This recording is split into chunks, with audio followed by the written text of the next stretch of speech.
Save yourselves! Our ship cannot survive. Oh, my dear good friend, a favour. A favour? The ship is burning. If only I could. You can. Help me. Thornhill, we have only minutes. If you should be spared, and God save us all. I beg you, hear me. When, if you get to London, find the young lady we have spoken of. Joanna, daughter of the spectacle maker in 4th Street. Take these in my name. My love to her. Mark. I have kept my promise. You know they are of immense value. You have them for her. Oh, stop! God bless you, Brother Thornhill. Thank you. God bless your dog, too. Thank you. Thank you. Sweeney Todd and the String of Pearls, based on the novel by Thomas Prest, starring Rufus Sewell, Jonathan Cake, Julian Sands, Maura Quirk, Jack Cutmore-Scott, Darren Richardson and Ian Ogilvy, with Joanne Whalley as Mrs Lovett and Martin Jarvis as Sweeney Todd. Episode 1. And listen to me, Tobias, you treasure up every word I say. Sir? If you repeat one word of what passes in this shop, or dare make any supposition, I'll cut your throat. You hear me? I hear you, sir.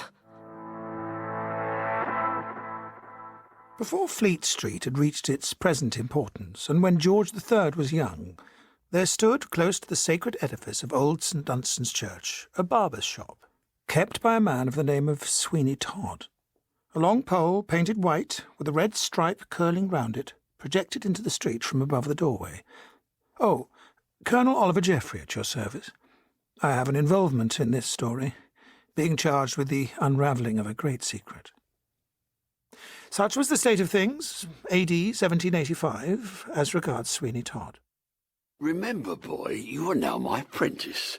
You have from me board, washing, and lodging. Are you not a happy lad? I am, sir. You will acquire a first-rate profession, quite as good as the law, which a weakness in your head unqualified you for. I know that, sir. And Tobias, you draw no conclusion, understand me? I won't say nothing. Very good. I'm satisfied. Thank you, sir. Now run out and see the time by St Dunstan's. Hey, Hector, what's the matter? Tell me, old boy, what is it? Down, sir, down. I'll beg your pardon, sir. I have a mortal fear of dogs. Would you mind him staying outside the shop door and waiting for you? Only look at him, he's going to fly at me. Perhaps he doesn't like your looks. Is that it, Hector? What the devil noise was that? Only me. I laughed at you talking to the dog. Call that a laugh? Please don't do it again. Hey, come back. Hector, where are you going? Stop him. I can't have dogs running into my back parlour. Here, Hector, old fellow, come here. Wait outside, will you, boy, while I am shaved? I'm obliged, sir. Mr. Todd, it's just past 3/4, sir. Oh, hello, dog. You're right, my lad. Now, go out again to Leadenhall Street and bring a small bag of the thick biscuits from Mr. Peterson. Say they are from me. For you, sir. Yes, sir. Apologies, sir. New apprentice. Not quite right in the head, poor young man. I've taken him for charity. Yeah, now, my good sir, be seated in the shaving chair. Thank you. That's it. A nice lather for you. Easy shaving for a penny, as good as you will find any. Oh, really? There ain't a shaving shop in the city of London that ever polishes anybody off as I do. Master Barber, if you come that laugh again, I'm leaving. I can't take it. Oh, very good, sir. Seafaring gentlemen, are you? Where did you come from? Where are you going? That's a cool inquiry. Yeah. Oh, damn it! Don't put the brush in my mouth. No. Since you're so fond of questions, I have one. Of course, sir. What is it? Do you know Mr. Oakley, spectacle maker? Oakley? Yeah, to be sure I do. John Oakley, widower. Got a daughter, Joanna. Yeah, I believe the young bloods call her the flower of 4th Street. Ah, do they? I have a gift to deliver to her. Ooh, gift, sir? Well, that's nice. Your head a little to one side. Yeah, that would do. Been at sea, sir? I've lately come up the river from an Indian voyage. Indeed. Yeah. Where can my strop be? I had it this minute. Oh, I recollect. I took it into the parlour. It shan't be a moment. Amuse yourself with the courier, sir. Sit still, if you please. Thank you, sir.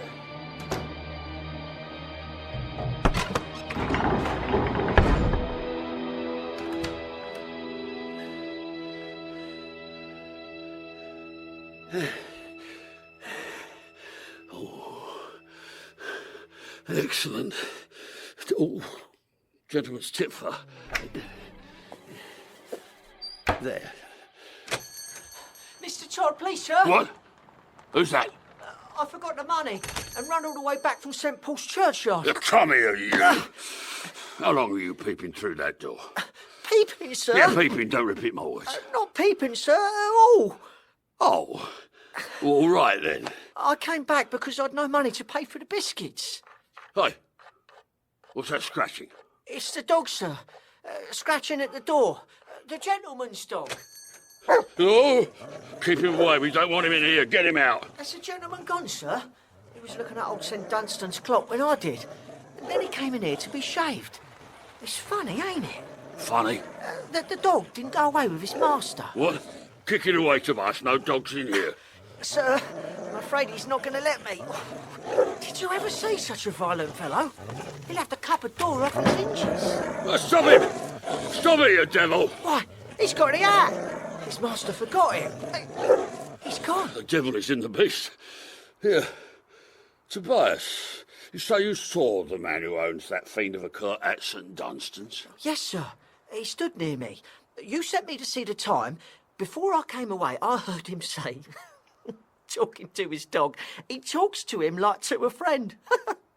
He said, Mark somebody, Industry, was dead and that somebody should have some pearls. Pearls? Oh, really? I came back to the shop, and if you recollect, sir, he came in, and the odd thing is that when he went away, he didn't take his dog with him because Hush, someone comes. Ah, very good morning to you, Mr. Todd. What's that dog doing? How do you do, Mr. Grant? Please enter. Oh, thank you, Todd. It does one's heart good to see a gentleman of your years looking so fresh and hearty. Make yourself comfortable in the shaving chair, sir. Yeah, be shaved, I suppose. Oh, yes, Todd, yes. Any news stirring? No, sir. Everything very quiet, sir. Except the high wind of yesterday. They say it blew the king's hat off, sir. And he borrowed Lord North's. Head a little this way, if you please. Nobody in the shop for an hour and a half. Except the seafaring gentleman with that dog, sir. What? Oh, well, he went away. I saw him get into some disturbance, I think, just at the corner of the market. Odd, sir. Leaving his dog still out there? Yes, very. Will you excuse me a moment, Mr. Grant? Tobias, my lad, I just want you to lend me a hand in the parlour. Oh. Yes, sir.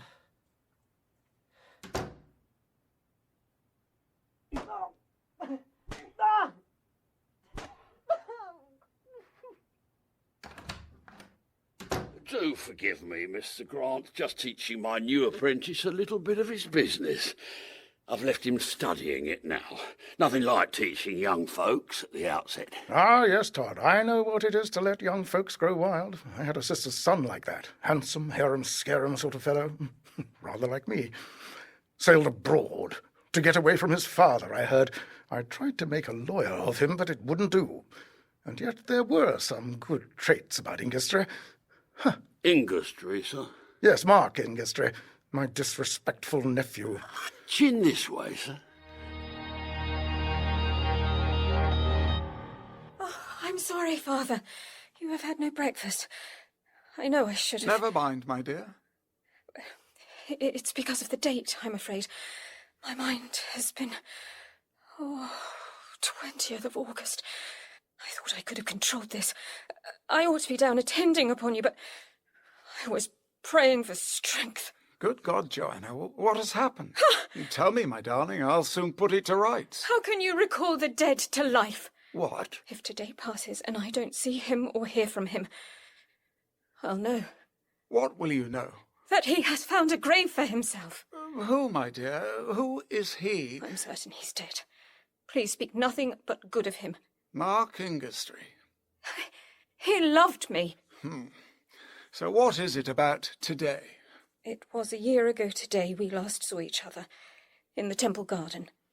He had just had that stormy interview with his uncle, Mr. Grant, and Father Mark was not to blame because... Yes. Girls very seldom admit their lovers are to blame, But why should Mr. Grant force him into a profession he disliked? My dear, if Ingastry had really loved you and wanted to make you his wife, surely... Why should he give in to his uncle's wishes just like that?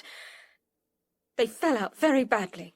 No doubt about that. Mark told me he must go and seek his fortune. He had a chance of a voyage to India. If he were successful, he'd have sufficient to return with, and our lives would change. Is idleness so much in request in other countries that it receives such a rich reward? You judge him harshly. Heaven forbid.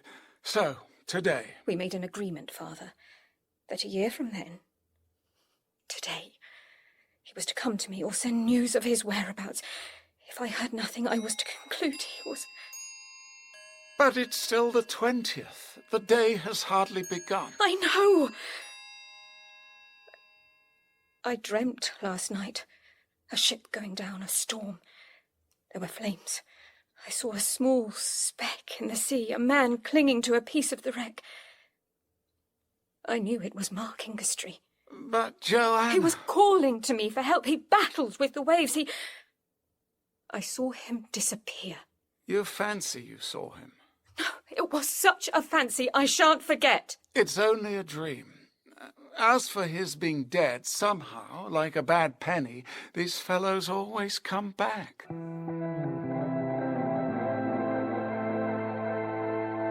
The earliest dawn of morning was glistening upon a fleet of vessels lying below Sheerness.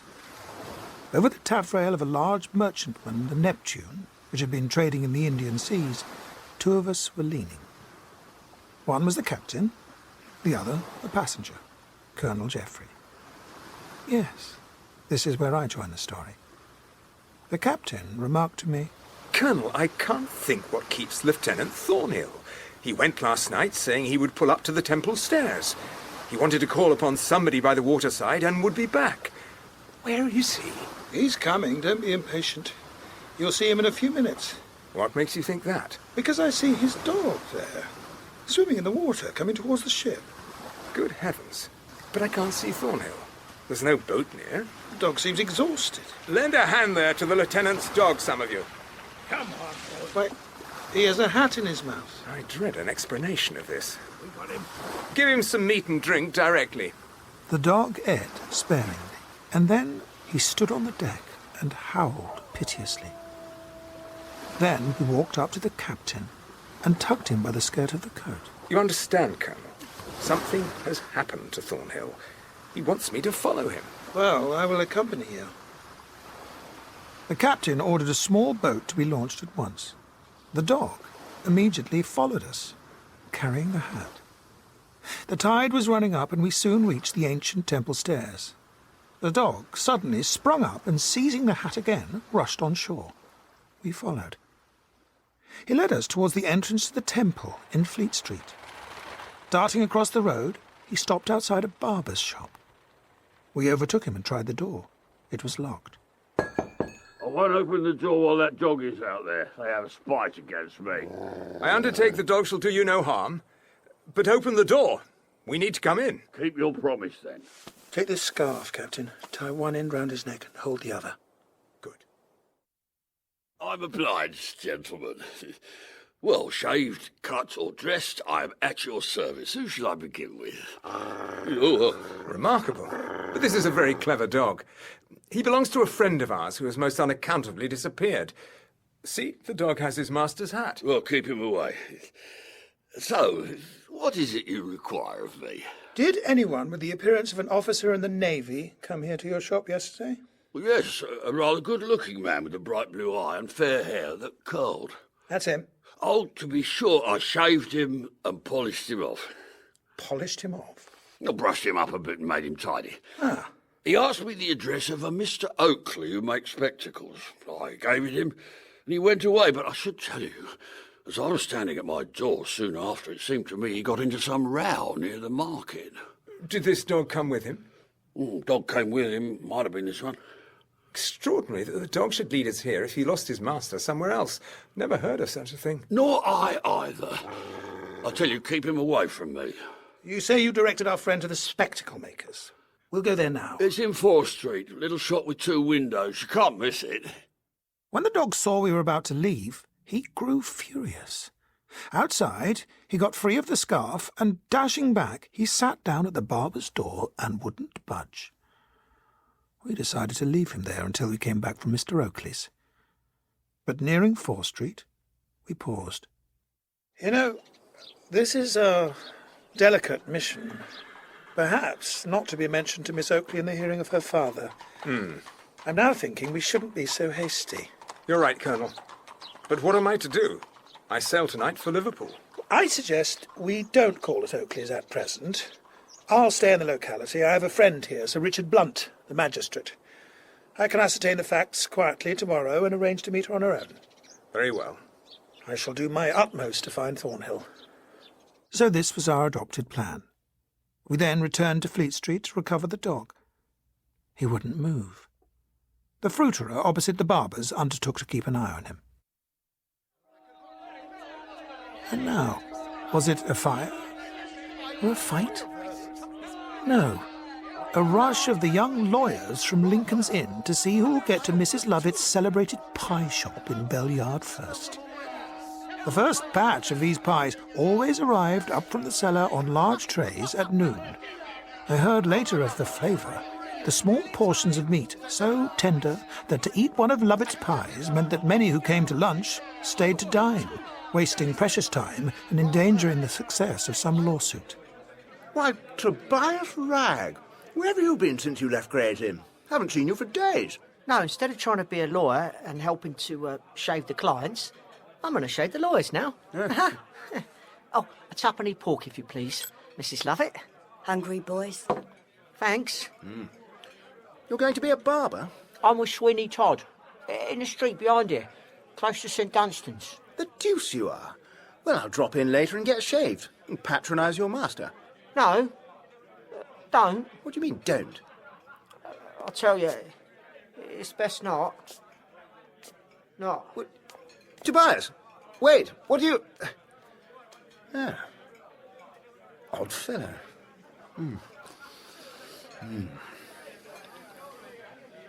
Evening, Mrs. Lovett. Do you remember me? Go away. We never give anything to beggars. Mr. Lovett, I'm not asking for charity. Could you recommend me to any employment? Recommend? A ragged wretch like you?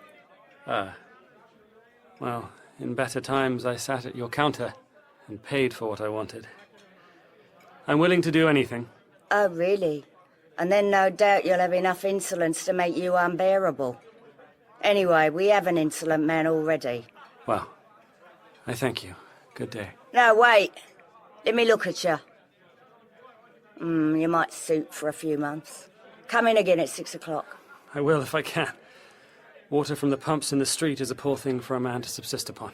You may take one pie. Thank you.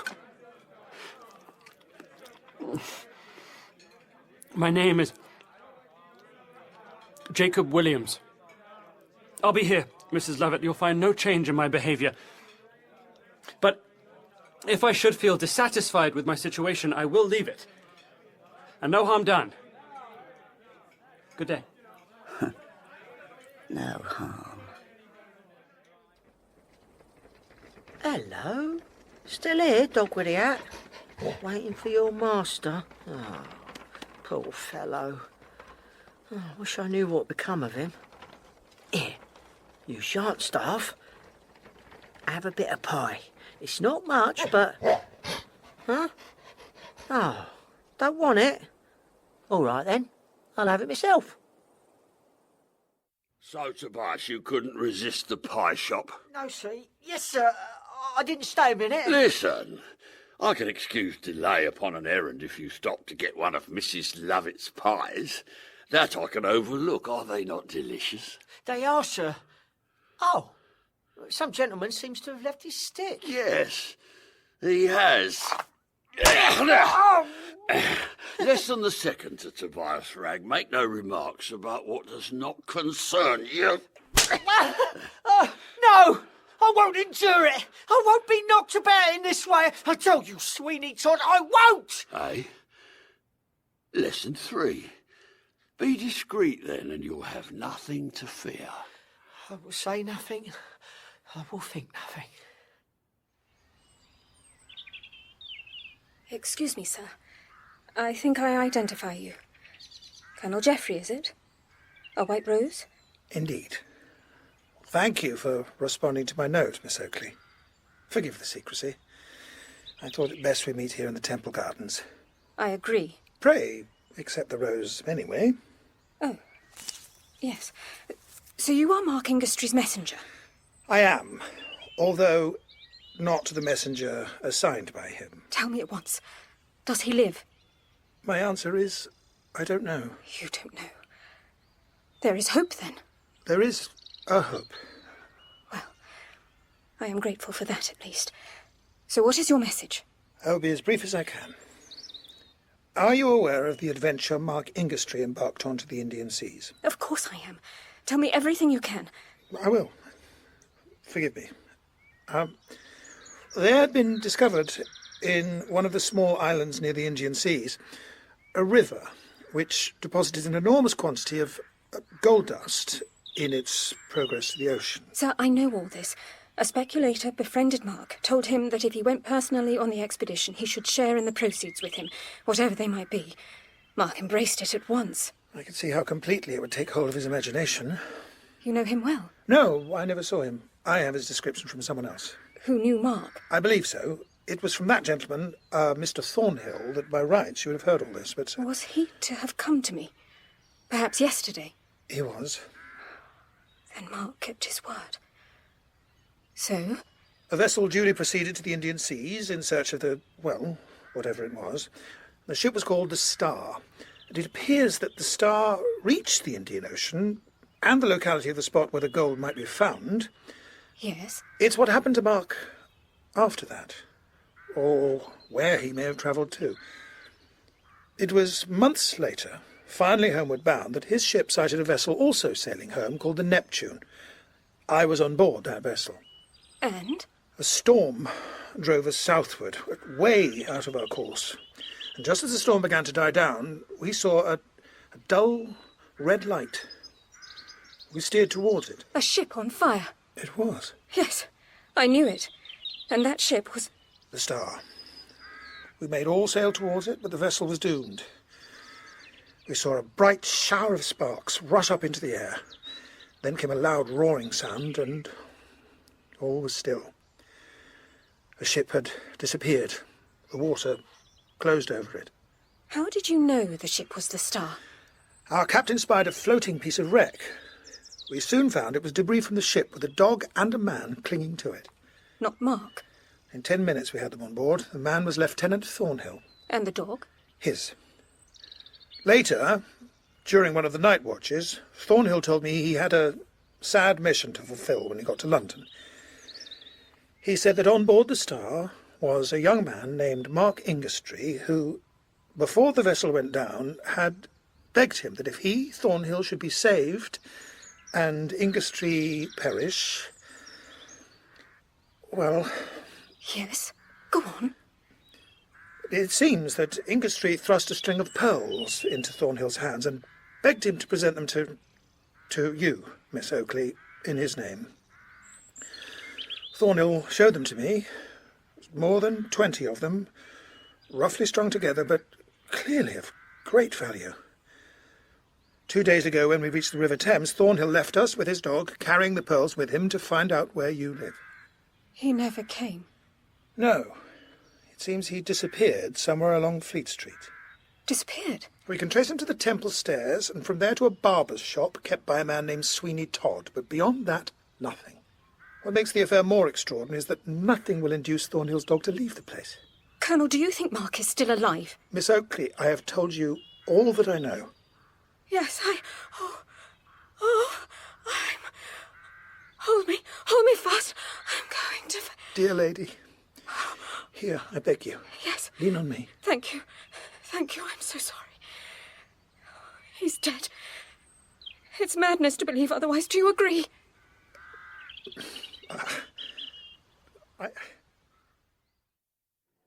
And so, Mr. Jacob Williams, you kept your word and have come for employment? I have, madam. I've been half-starved, so it's only this I can hope to get. Well, I don't see why we shouldn't make a trial of you. If you'd like to go down into the bakehouse, I will show you what you have to do. You'll live entirely upon the pies, unless you purchase for yourself. We give no money, and you agree never to leave the bakehouse. Never to leave it? Never, unless you leave it for good. I have no other resource. You spoke of having a man already. Yes, but he has gone to his friends. Do you want the situation? No alternative, Mrs. Lovett. But I can leave when I please. Oh, we never keep anybody after they begin to feel uncomfortable. Follow me down. These are the ovens. I'll show you how you can manufacture the pies and feed the furnaces. Look up there. Flour is let down through that trapdoor as well as everything required for making the pies, except the meat. Huh. You'll always find that ranged on shelves, either in lumps or steaks, in the room through here.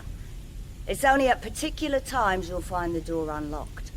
Whenever you do, go in and take what meat you think you'll require for the next batch. Astonishing that one man could make so many pies. Ah, in these cellars there are various mechanical contrivances for kneading the dough, also for chopping up the meat. How does the meat get here? That's no business of yours. Now I'll go through the process of making one pie. Each piece just large enough for a single pie. This tray holds 100. What does the lever do? You pull it and they're sent up to the shop on this platform, through the trapdoor again, right to the very counter. I see. As long as you are industrious, you'll go on very well. But if you begin to be idle and neglect the orders sent down by me, you'll get a useful piece of information. Can you give it to me now? No, but when you get well fed, you are pretty sure to want it. Any attempt to leave here will be futile and dangerous. Except with your consent when I quit the situation. Oh, certainly. Everybody who quits goes to his old friends, whom he has not seen for many years. Good evening, Jacob Williams. Weird. So weird. Well, at least I won't starve.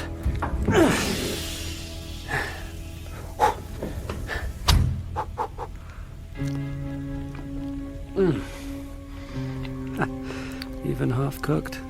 Delicious. Tender as young chickens. Melts away in one's... Good fortune, after all. Soon, though, I must... No friends, no money. She I loved, faithless. God, I watched her, saw her, embracing that fellow, but... No. In the meantime, I'm master of pies.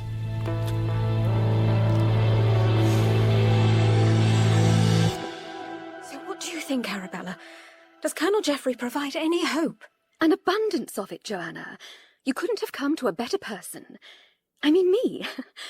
My darling friend, I have devoured all the novels in London. I know every difficulty that anybody can possibly get into, and the means of getting out of them, too. And yet, in all your books, have you ever encountered anything so strange? You have no certainty of the death of Ingestree? No certainty? Oh, goody. But there's something, absurd as it is, that I can't get out of my mind. Yes? Well, could it be... No. Yes? Could it be that... That this Mr. Thornhill is Mark Ingestree himself? Excellent. Well, could it? I want good news. I need it. But is this it? Yes, yes! So exciting. I mean, oh, that fatal string of pearls. Fatal indeed. If Mark Ingestree and Thornhill are one and the same, the possession of those pearls would be the temptation to destroy him. No doubt, Joanna. In almost all tales of love and of romance, jealousy and wealth are the sources of every evil which fond hearts have from time to time suffered. All right, so advise me what to do. Well, the evidence we have regarding this Thornhill follows him to that Fleet Street barber's shop, and no farther. It does. Surely it's there the mystery of his fate lies. From what you have seen of this man, Todd, do you think he would hesitate even at murder? Oh, horror! My own thoughts exactly. But don't conclude too hastily that the mystery here is one of death. Whatever it is, I must be strong. Or go distracted. No, I mean, let's question Colonel Geoffrey further. Tobias, any parcels be left for me? Yes, sir. 2 of them. Oh, and a boy has been to say that a carriage and horses will be coming at 7:30 precisely. Oh, good. That will do. Sweeney Todd took the large packages and retired into the parlour with them. In less than 20 minutes, out he came, attired in the very height of fashion. Silk stockings, gloves, lace, cravats, a powdered wig and pompadour-coloured coat. His waistcoat was something positively gorgeous, and his fingers were loaded with such costly rings that Tobias was dazzled. He wore a sword with a jewelled hilt. Oh, I've observed that. Yes. No, nothing, sir. Tobias was certain he had seen the weapon before. A gentleman had come to have his hair dressed and had laid just such a sword across his hat during the operation. You may say if anyone comes here while I'm gone, Tobias, there will be neither shaving nor dressing tonight. Remember your instructions. He's a murderer. I know he is. John Mundell was nothing more than a pawnbroker on a very extensive scale. Some said he came from Hamburg. He usually received his more aristocratic customers at his private mansion out at Uxbridge. Todd had a plan. If he borrowed from Mr. Mundell a sum equal in amount to half the real value of the pearls, he should be well rid of a property which he couldn't sufficiently account for possessing. I give Todd credit for such a stylish scheme. So, Mundell, my good man, are you inclined to lay under an obligation a rather illustrious lady, by helping her out of a little pecuniary difficulty? I should be honoured. I should myself have accommodated her, the illustrious lady, with the sum she requires, but she positively commanded me not to think of it. Certainly. She is a very illustrious lady, I presume? Very illustrious indeed, but a condition of this transaction is that you are not to inquire precisely who she is nor who I am. That's not my usual way of conducting business. But I shan't cavil at that. We are grateful, which is why the illustrious lady placed in my hands security to a third greater amount than she requires. A very proper arrangement, Your Grace. May I ask the nature of the security? Jewels. Highly satisfactory. They go into a small space and do not deteriorate in value. And if they do, it would make no difference to you, for she would be honourably committed to your redemption. I don't doubt that, Your Grace. I merely made the remark incidentally. Of course you did, of course. I trust you are in a position to enter into this matter. Certainly I am. Show me the money's worth, Your Grace, and I will show you the money. That's my way of doing business. Hearing of your éclat, Mundell, I was induced to come to you. Now, what do you think of these? I thought there was but one string like this in the kingdom, and those belong to the Queen. Ah, well, I cannot comment. I humbly beg Your Grace's pardon. How much does Your Grace require on these pearls? Well, £12,000 is their current value. If a sale of them was enforced, £8,000 are required of you on their security. 8,000 is a large sum. But in this case, to oblige Your Grace and the illustrious personage, I shall be honoured to lend you for 1 month the required amount.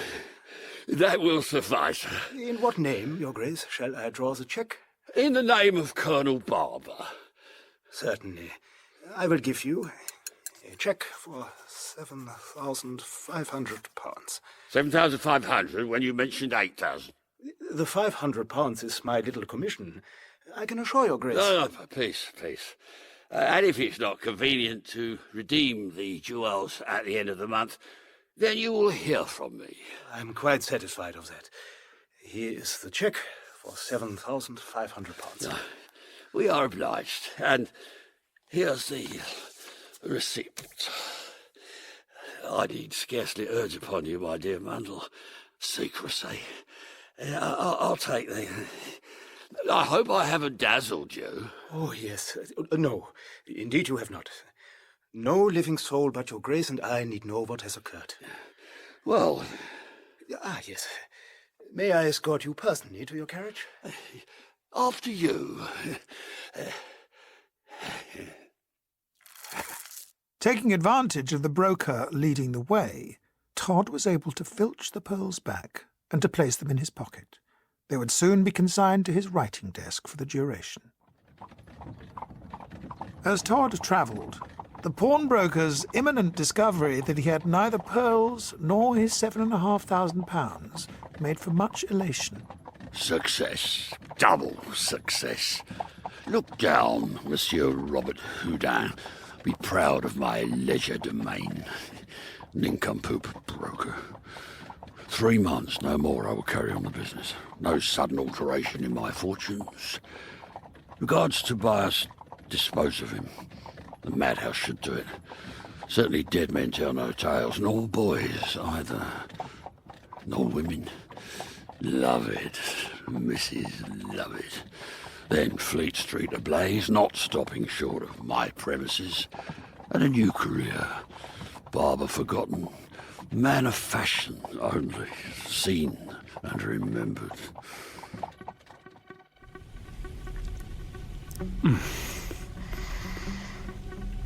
Oh, capital. Now that I see how they are made and make them, I relish them more than ever. The meat, the most tender I ever ate in all my life. But, no more, damn it. Hello?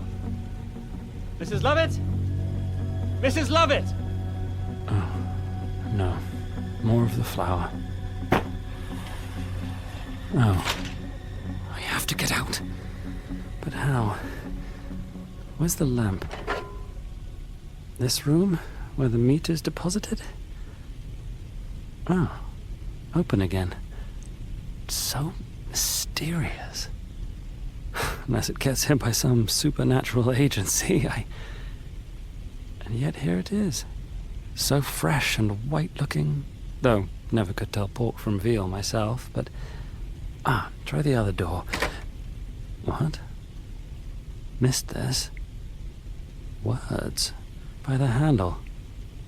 My predecessor, perhaps?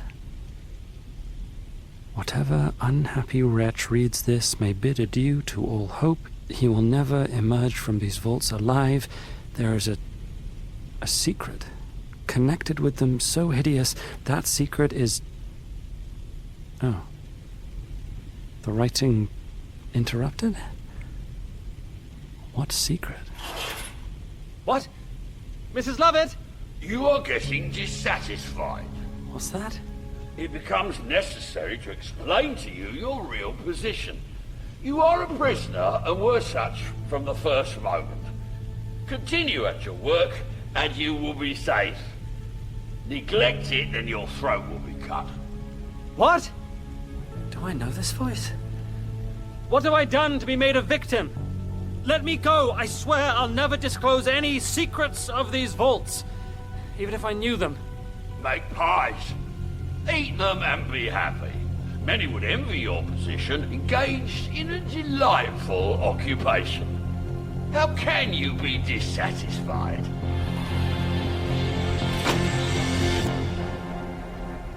I charge you to do this. All right.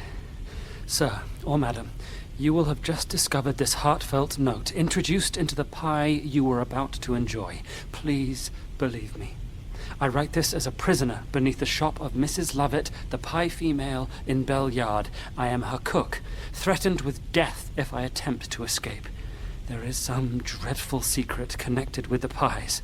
I beg you, when you get this, go to the nearest police office and procure me immediate aid, or I shall soon be dead. In the name of humanity, I charge you to do this. Colonel Geoffrey, I have brought my dearest friend, Arabella Wilmot. I am staying with her at present for company. We have no secrets. Nor I then, Miss Oakley, now that I hear that. Miss Wilmot? Colonel, must Joanna abandon all hope? No. Oh, God grant, Miss Oakley, that I could make you happy. There is, in fact, something. I had hoped... Or nothing. Oh. There was a lad in the barber's service at the time that we think Mr. Thornhill, or Mr. Ingestree, called at the shop with the pearls in his possession. The boy has told me something of what he knows. Which is? It amounts to this. Such a person did come to the shop, and Tobias is quite clear he never left it. Quite clear? Oh, no. Tell me. I'm afraid that's all, Miss Oakley. The poor boy, Tobias Ragg, has recently escaped from a Peckham asylum. He was placed there by Todd a few days ago. I've now taken him into my care. Miss Oakley, neither you nor anyone else have so far identified this Mr. Thornhill as Mr. Ingestree? Not positively, but sadly, my heart tells me... No, Joanna. This is a bright hope for you to cling to. Don't abandon it. So what steps are being taken? Everything is being done. I've spoken to my good friend Sir Richard Blunt. He is my host here in the city and one of the most personally daring of all the magistrates of London. What is he doing? He aims to collect ironclad evidence against Todd. He's observed a connection with the woman Lovett, whose pie shop in the street behind backs onto Todd's establishment. Well, I thank you, sir. We needn't trespass any more upon your time or your patience. Ah, Miss Oakley, will you deny me your friendship? Oh, no. Then please, allow me as a friend to see you sometimes. Joanna? Yes, sir. I shall be always happy to see you. Cook! What? Come out of the shadows. Where are you? Well, fiend in female shape, what do you want? Did you expect to find me dead? I am passing a letter for you under the door. Take it. Perhaps it's an answer to the one you sent in the pie. Traitor! Oh, God.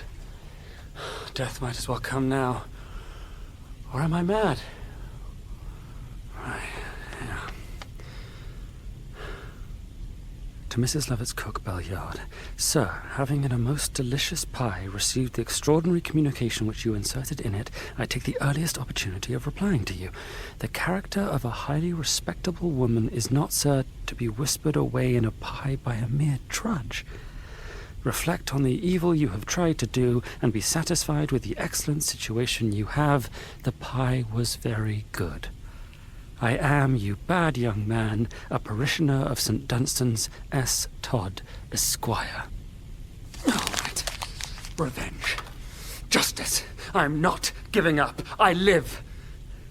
I am not mad.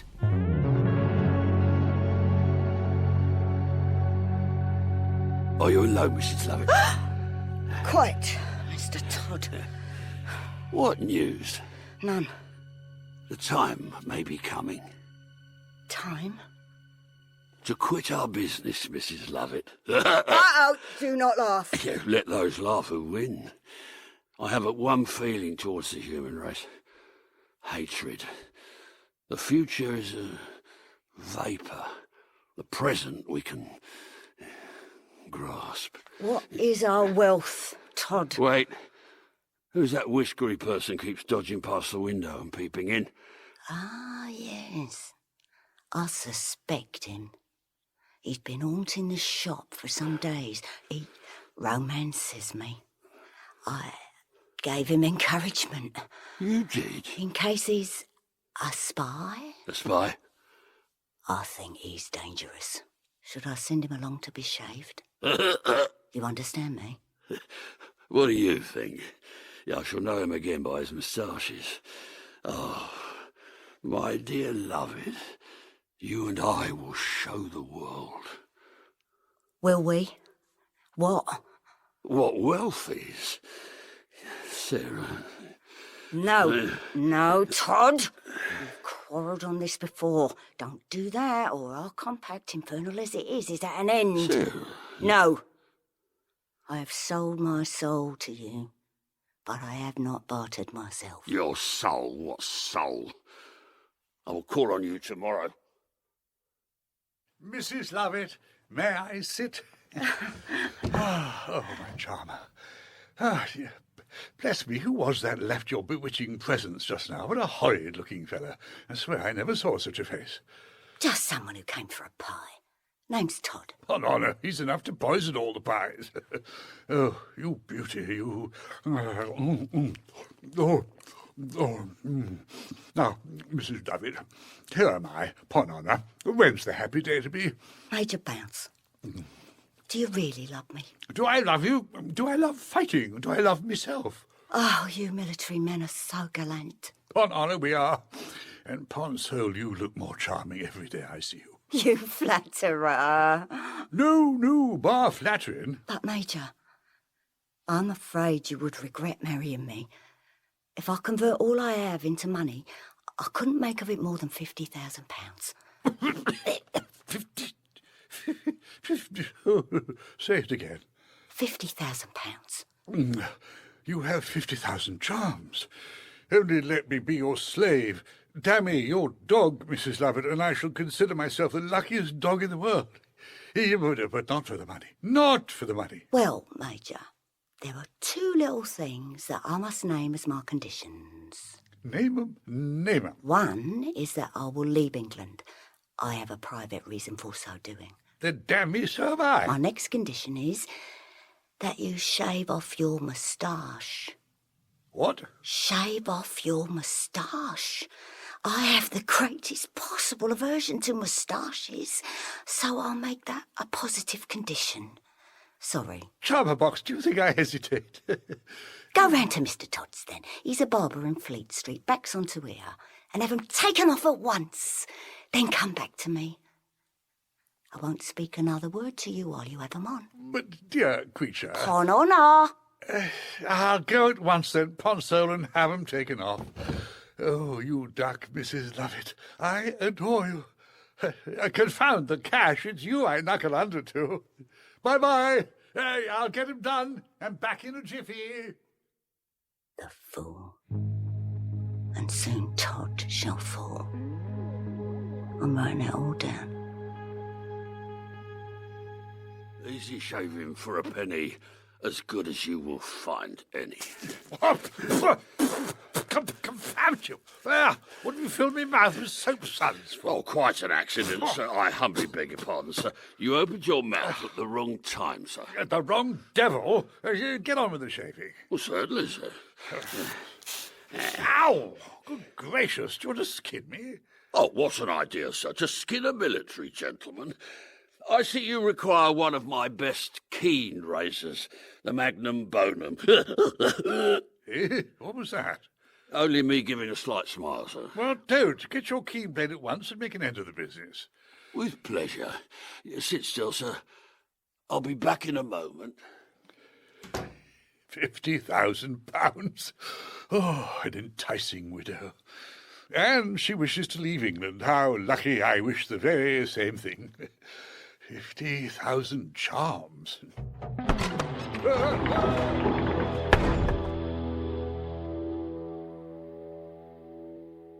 Tobias, you seem wonderfully improved. Here, sit yourself up. Sir, and if ever I forget gratefulness for this rescue, I'll be the worst person in the world. As bad as Sweeney Todd. Well, since you've named Todd, this is Sir Richard Blunt come to see you. Tell him what you told me about the gentleman with the dog. Oh, sir. Yes, Tobias. All. Shall I? What about Todd? Can he still harm me? No, he can't. People came to the shop. They never went out of it. Any instance? Yes, the gentleman with the dog. What sort of a dog was it? Large, handsome one. Mr. Todd wouldn't let it remain in the shop, so his master made him wait outside. Did he name the dog? Hector. Yes. Where is Hector? He's now in the care of the fruiterer opposite Todd's. I'm glad of that, sir. What then happened, Tobias, on that day? I think Mr. Todd sent me out on some message. When I came back, the gentleman was gone, but not the dog. Can you describe the gentleman? Fine looking, with hair that curled. I should know him again. I am afraid none of us are likely to see him again in this world. I know that. Todd killed him. How he did it, or what he did with the body, I don't know. You see, there's no back door. But he did kill him. I know it. Many people came into the shop that never left it. If I could... No. I can't. All right, Tobias. All's well. Don't attempt any more. I'm frightened. Of what? Sweeney Todd. That when I least expect it... Tobias, you're safe here. Sweeney Todd could never find you. Never?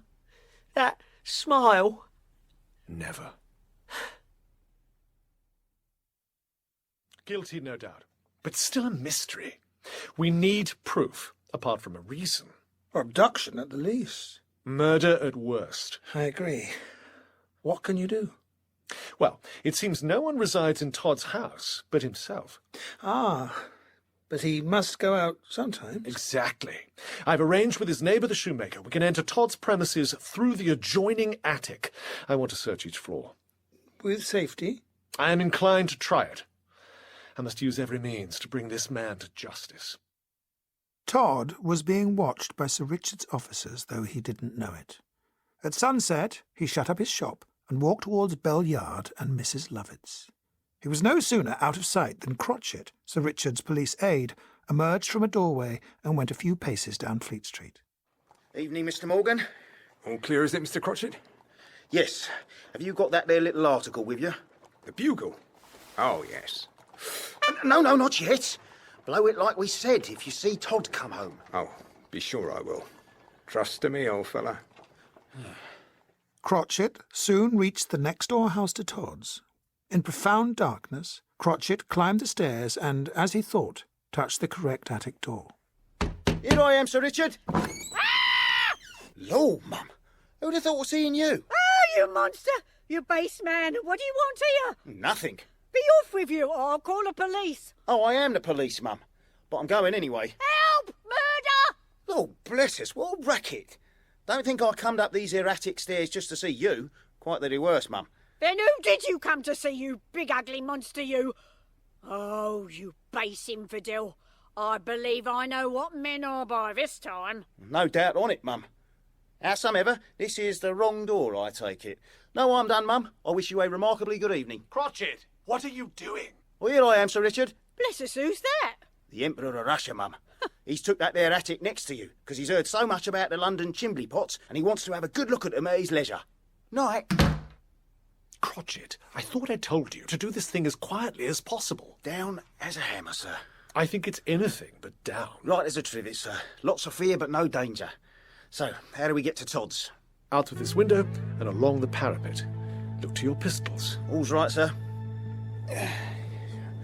Now you, sir. Wait, take the lantern. Got it. Come on.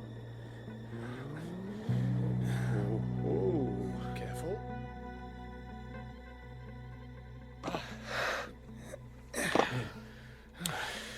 Phew. Nothing much here. Yeah, just old clothes. Safe enough.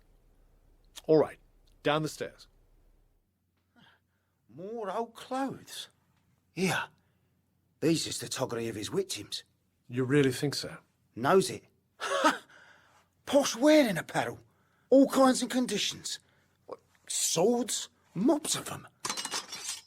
Haven't Be careful, man. Walking sticks? Umbrellas? Hats? Well, if shaving goes out of fashion, Todd could set up a general dealer's, fully stocked. Some of these canes are worth something. Wait, quiet. Was that the bugle sound? What? Nah, nothing. Easy, Sir Richard. We're at ease as long as we don't hear the bugle. I never likes to be in a strange room long without a peep in the cupboard. Let's try these. More garments. Suppose we toddle downstairs now, sir. Quite a lot of wonders of nature, perhaps, down below. Yeah, good. We'll try the back room and the shop itself. There he blows. Ah, damn it. Forestalled. For now, he's guilty, all right. Indeed he is. But...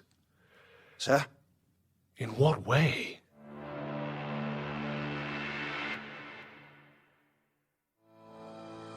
In the first part of Sweeney Todd and the String of Pearls, based on the novel by Thomas Prest, Colonel Geoffrey was played by Rufus Sewell, Sir Richard Blunt by Jonathan Cake, Mrs Lovett by Joanne Whalley, and Sweeney Todd by Martin Jarvis. Mark Ingerstry, Williams, Jack Cutmore Scott, Tobias, Darren Richardson, Joanna, Maura Quirk, Arabella, Elizabeth Nolden, Mr Oakley, Julian Sands, Major Bounce, Ian Ogilvy, Mr Grant, Alan Shearman, Morgan and the Captain, Neil Dixon, Thornhill, Mundell and Crotchet, Matthew Wolfe. Other parts were played by members of the company. Original music composed by A. Mnemonic. Sweeney Todd and the String of Pearls is dramatised by Archie Scotney, directed by Rosalind Ayres, and is a Jarvis and Ayres production. To assist in unravelling the mysterious disappearance of Lieutenant Thornhill and other of the Barber Todd's customers. That was my self-appointed task. And what had happened to Joanna Oakley's sweetheart, Mark Ingerstry? Oh, I'm Colonel Oliver Geoffrey. Much involved. Also, what was the secret that bound Sweeney Todd and Mrs Sarah Lovett together? Sweeney Todd and the String of Pearls, based on the novel by Thomas Prest, starring Rufus Sewell, Jonathan Cake, Jack Cutmore Scott, Ian Ogilvy, Julian Sands, Maura Quirk and Matthew Wolfe, with Joanne Whalley as Mrs Lovett and Martin Jarvis as Sweeney Todd. Episode 2. Late one night, my good friend Sir Richard Blunt, investigating magistrate, awarded himself the full sanction of the law. With the aid of a skeleton key, he entered Mrs Lovett's house in Bell Yard after that lady had retired. He followed a stone staircase down to a vast cellar. As he doused his wax light, a voice called out. I know you're there. Why don't you kill me at once? Or haven't you lined up my replacement yet? Oh, I wish I were dead. Death of my own seeking. Farewell to her I loved. And to you? Are you a woman or the devil in petticoats? That's rather a hard question to answer. What? Who is that? Your good angel, perhaps. Who are you? Tell me all. What, to be betrayed? The Lovett woman believes my name is Williams. Are you some spy of hers? You want to kill yourself? Why not? What do you do down here? Make numberless pies. Well? Fine for you to say well, whoever you are. Nothing is well with me.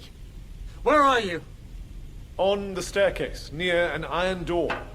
Through which the abominable creature issues her commands. Have compassion. Find a means of opening that door and I'll be away from here. For the sake of justice, answer me one question. What is it? Are you in present fear of death? Not while I continue to make the pies. How long have you been here? I have lost count. And you say you are a victim of the woman who lives above? Well, I'm not her accomplice. Though I believe she has one. Tell me. I don't know. I have only heard his voice. If you doubt my good faith... No. I can tell you are sincere. I ask you to put up with your present position a short time longer. Oh, liberty is sweet. But would you want Mrs. Lovett to take alarm and escape the consequences of her crimes? What are her crimes? Except for this captivity. I may suspect much, but know nothing. How long must I remain? A few hours, perhaps. Then I should thank you? Possibly. Good night. Good night. To have a boy or not to have a boy, which to do? A boy is a spy upon all my actions, a police officer in a small way, constantly at my elbow. Tobias Ragg would have suited me better if he'd not been so imaginative. But he is dead now, surely. The madhouse would have seen to that. That's a comfort. Still, I must get another boy. Joanna, I have something to tell you. What? Something? A young man was sent to the West End of town to collect a considerable sum of money, but he never came back with it, and from that day to this, nothing was heard of him. Oh, Arabella, not another novel. Oh, I just can't. Wait, this is real. He was a friend of my family. My father ascertained that the young man received the money and that he had met an acquaintance in the Strand and said that he intended to call at the barber's in Fleet Street to have his hair dressed. And he was... never heard of. Of course, my father made every inquiry and called upon Sweeney Todd, but as he declared that no such person had ever called at his shop, well, that was that. It's very strange. Listen. There's a placard in Todd's window saying he wants a new lad. So, Joanna, I have shrunk from expressing my thought until now.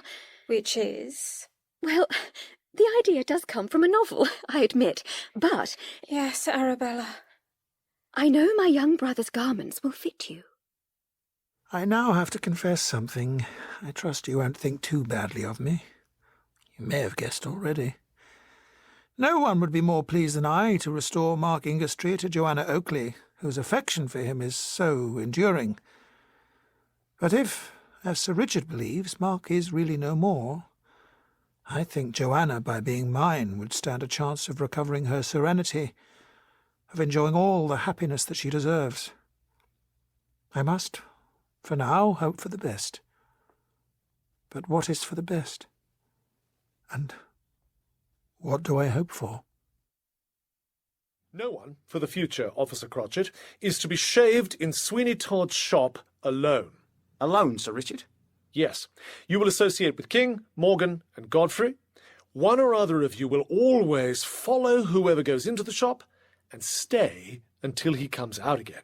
Hadn't we better grab the monster at once? No. He has an accomplice, or accomplices, and their discovery is most important. Nothing by halves, Crotchet. Very good. Good day, then. When shall we see you, Sir Richard? About sunset. I have something to show the Minister of Justice and my friend Colonel Geoffrey in the vaults below St. Dunstan's, if they have the stomach for it. Well, young sir? There is a notice in your window. What if there is? You want a boy, sir. A pious boy. Oh, is that it? Yes, sir. You won't do. Why not? You don't look like a lad in need of a situation. Your clothes, your appearance is that of a young gentleman. What do you mean by it? Sir, Mrs. Green... Mrs. who? Green, sir. My stepmother. She don't use me well. Stepmother? Yes, sir. I've been happier since I ran away from her. Ran away? When my father was no more, she began her ill usage of me. Where does she live? At Oxford. I came to London in the wagon. Your name? Charlie Green. Oh, take me, sir. I don't know.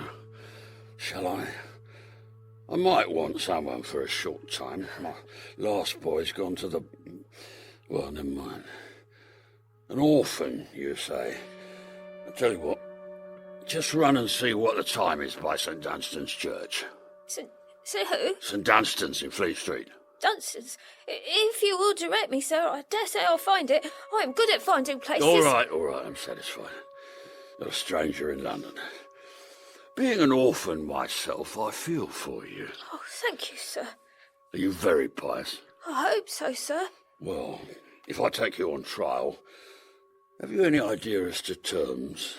None in the least, sir. Well, you won't be disappointed. 6pence a week and your board wages 3pence a day. You can spend that in pies at Mrs. Lovett's behind here in Bell Yard. Oh, yes, sir. You'll sleep under the counter of a night, with use of the pewter wash basin and the end of a towel. Thank you, sir. Yeah, and you... You treasure this up, Charlie Green. If you repeat one word of what passes in this shop or dare make any supposition, I'll cut your throat. You hear me? I hear you, sir. Keep close, gentlemen. These are the old St. Dunstan vaults which reach under Bell Yard. Dim your light now, Colonel. Yes. Hey, day. If my senses don't deceive me, the horrible charnel house smell has given way to something much more... pleasant? I'd say some delicious cooking was going on. You're right, Minister. There is cooking going on. We're now not far from Mrs. Lovett's pie manufactory. Her premises are above. Good heavens. The odour comes from the bakehouse. And now, silence. Stop here, at this door. The bakehouse is through there. There's a small crevice at the side here. Hello there. What? Who is it? A friend. The same who's spoken to you before. Do you bring me freedom? Very soon. I have questions. Let me see the daylight, then ask what you want. What I ask of you is a little more patience. God, help me. What do you demand now? Why won't you give your real name? The story of the doings in this den of infamy will come just as well from a Mr. Smith. Tell me now what you know. I've written it down. There's a crevice here. Can you pass it through? I will try. There it is. How much longer am I to wait for liberty? It won't be much longer, my good friend. There are better days in store for you. I hope so. Good night. Would it not be a mercy now to let him free and take him away with us? Not quite yet. I have a sight to show you in these vaults. A discovery made by my officers this very afternoon. Follow me. Hold the lantern as high as you can. All we want is a brief but clear view. Ready? There it is. None of us spoke. Piled one upon each other and reaching halfway up to the ceiling, lay a decomposing mass of human remains. Gaunt skeletons with pieces of flesh here and there only adhering to the bones. Upon the floor, a pool of corruption. Eyes, teeth, hands half denuded of flesh. Glistening vermin, shiny and sleek with the feeding they got there, slipped glibly in and out of the heaped-up horror. No more. No more. Sickening. I'm going to faint. Is the game up? Am I soon to be done for? No. My game is off and away. Valuables packed already, gold, silver, swords. These boxes to Hamburg. Before that, get rid of Lovett. Keep her share of the proceeds. Set the house aflame. Delightful. In Germany, purchase a title. A new life. Oh. Mercy, what's that? Oh, good evening, Sir Ernest. Begging yours, I was in the parlour. My boy's on an errand for me. I didn't hear your eminence. Todd, can you give my locks a little twirl? I'm attending the soiree at Guildhall tonight, and I want to look fascinating. Yeah, allow me. I'll just bolt the door. I'm annoyed by a drunken man, Sir Ernest, so while I'm dressing your hair, I want to shut him out, or I might scorch you with the tongs. Oh, certainly. If there's anything I really dislike more than another, Mr. Todd, it's a drunken man. Well, there's only one thing can come near it, sir. Do sit here. What's that? Why, a drunken woman, sir. Oh, very good. Very good. Excuse me, Sir Ernest. I'll just fetch my tongs.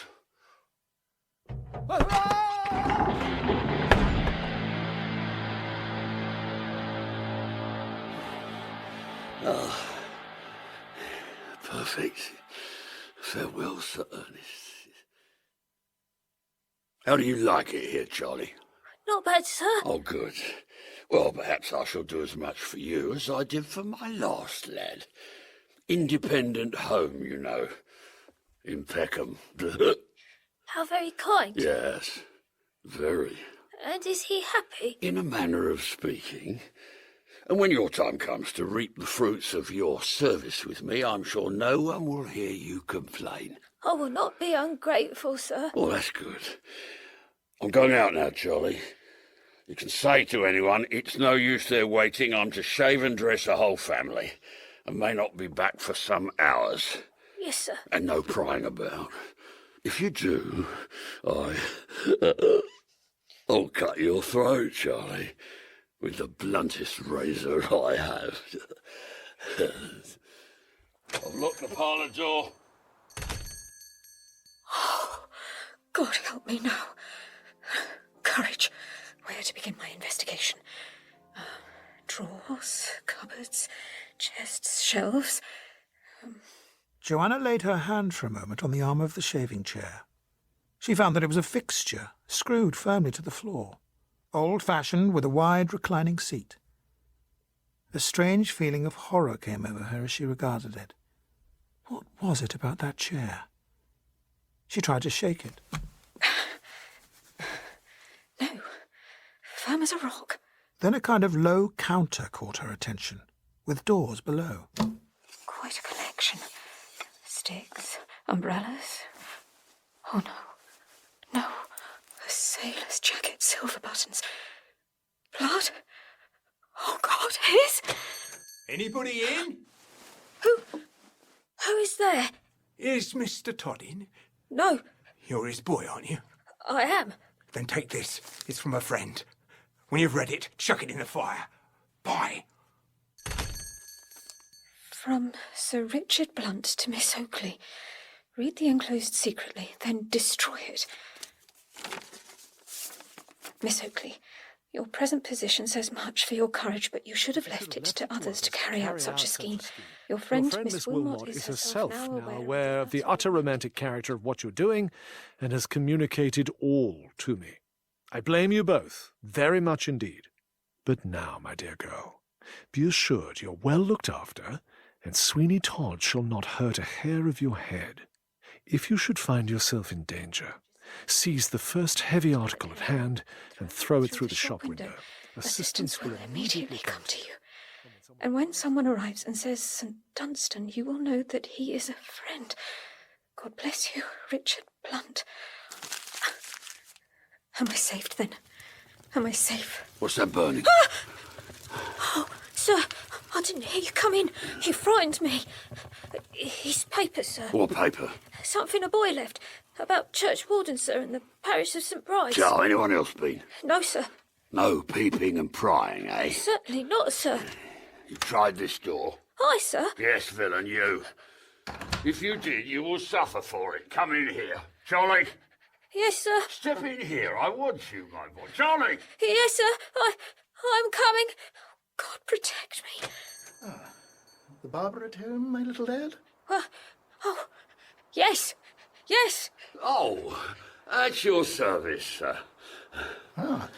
Could you make me a wig? Well, certainly, sir.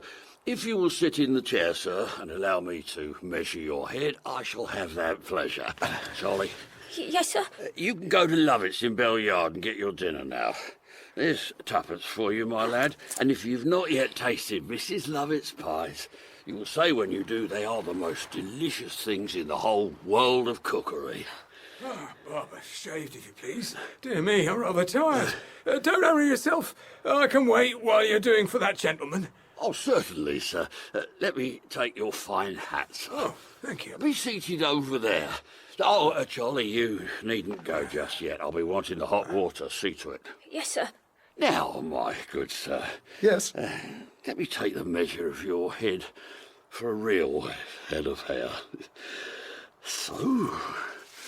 And so. There, sir, all gauged. If you will leave it to me, I will match your hair to a shade. Match it? Of course, sir. No, I don't want that. I've got tired of the old colour. Well then, sir, what colour do you propose? A few shades lighter than my own. But pray, shave that, gentleman, and I will tell you how I wish it to look at my leisure. Well, thank you, gentlemen here. all change. And you into the shaving chair, sir. Right you are. Charlie the Lodder. Yes, sir. Here, my little man, if you can tie a bow, just make one in front of my cravat. A small one. Sir? St. Dunstan's. What? St. Dunstan's last Sunday. I don't think was so highly scented with the flavour of the grave as usual. Oh, what is the matter, Charlie? You don't look well at all, my lad. I'm not very well, sir. I'm sorry. I think one of Mrs. Lovett's hot pies would be the thing for you. Very likely, sir. Then I can manage to spare you. I do hope, Barbara, that the wig will be as natural as possible. Well, depend upon it, sir. If you look in here next week and try it on, you will never complain of it. No doubt. Good morning. Good morning. Charlie, you may go for your pie. And don't hurry, for if anything is wrong with your stomach, that will only make it worse. Yes, sir. You're a good master to the lad. Well, I can't help it, sir. Now, a little to this side. Are you going, Charlie? Yes, sir. That will do, sir. Yeah. I'll polish you off very shortly indeed, sir. Charlie? Thank you, sir. I can't help it.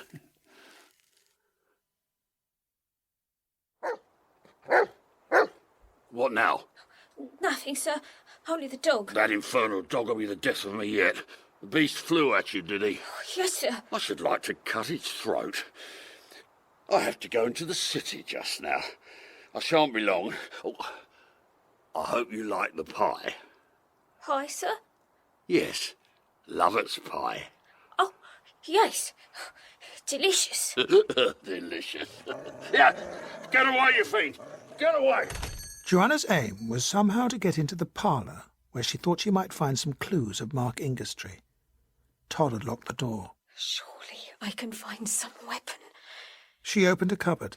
A hat fell out. It was the hat of the man who was being shaved when she was sent to Mrs. Lovett's. Oh, my God.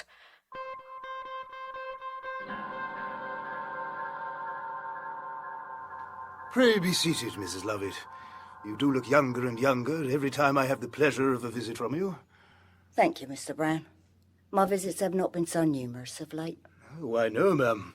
But whatever has procured me the honour of this one, I shall not quarrel with it. Nice weather, Mrs. Lovett? Very. Ah, madam, it was a world of pities to disturb the investments. It was indeed. But ladies will be ladies. What? Ladies will be ladies. Indeed. I fully expected the ceremony to have come off by now, and I should have wagered a new hat. Mrs. Todd? What are you talking about? Why, Speak plainly, sir. Well then, dear madam, when Mr. Todd was last here, he said that you had consented to reward his years of devotion by becoming his, and the ceremony was to be almost immediately. And that was the reason you had both agreed to withdraw all the money. Joint signatures. Ah, well. What? Wretch! It's not true. My inkstand! Devil! Murder! Murder, I say! Silence! A constable! You fool! If you dare repeat one word of this interview, I will return and tear you limb from limb. Mrs. Lovett, what a surprise. More fine grease for the hair, I suppose, madam. Shut up! I have something to say to you, Todd. Oh, certainly, madam. Pray walk in, if you please, to my humble bachelor parlour. No, Todd. I'll say it here. Charlie, you go and take a little turn. Here's a penny to spend. Yes, sir. Thank you, sir. Well, what is it? The time has come. What time? For the dissolution of our agreement. I will go on no further. You can do as you please. Don't worry, Todd. Our secret remains hidden here. All I want is my half of the proceeds, and then we part, I hope, forever. Are you mad? Are you? Give me £20,000. You know I'm entitled to more. Give it me, and I'll go in peace. You take me by surprise. Just step into the parlour and... No. Do you suspect that I suspect nothing. I am sure of much. beware. So I must confess, Mrs. Lovett, the more I think of your demand, the more reasonable it seems. Well, give it to me then. Oh, but my dear lady, you know all our joint savings are in the hands of Mr. Brown. I know that by forging my name you have withdrawn the whole of the money from the hands of Brown. This is good. No, I withdrew it because I heard his affairs were not in the best order, that he might be tempted to put his hand into our purse if he found nothing in his own. Give me my half. Oh, if I had it here, but I've reinvested it all, you see, and can't get it at a moment's notice. I've moved it from the hands of Brown to those of Black. Black? Yes, Black. Do you think me so green as to credit you? Why not come to me for my signature? Well, there was no time. I wrote the order like a flash of lightning. I went to Brown's like an avalanche, and I brought away the money like a thunderbolt. Then you have it here? Oh, no. Tell me you have, and that this Mr. Black is a mere delusion. Black may be no colour, but it is not a delusion. You trifle with me. My charming Mrs. Lovett, I dreaded to bring the money here. I thought my house the most unsafe place in the world for it. We stand upon the brink of a precipice. The slumbering volcano is beneath our feet. Juggler, fiend, all I ask, all I demand is my share. Give it to me and let me go. Well, look, how can I carry on without you? How could I, without your aid, dispose of the... Hush! Hush! As you please. If I could only believe that the money was once more rightly invested. Well, come with me yourself in the morning to Mr. Black, the broker in the city. Sign your name, and then you will be satisfied, I presume. Perhaps. Why did you say to Brown that our union was to take place? Well, I had to account for the sudden withdrawal of the money. I will come here at 10 then. Oh, Mrs. Lovett, how delightful it is to be able to explain these little difficulties of sentiment. Never trust to appearances. No, they don't do to trust to appearances.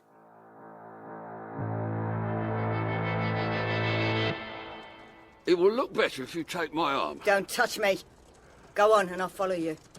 If you attempt to escape me, I will scream out that you are Todd the murderer. Hush, woman. I don't care. I want to get my money. Curses on you. This isn't the way to the city. It is by the Thames. By the Thames? Yes, I go by water. Safer. By taking a boat at the stairs, we can be landed at a spot about 20 yards of Black's.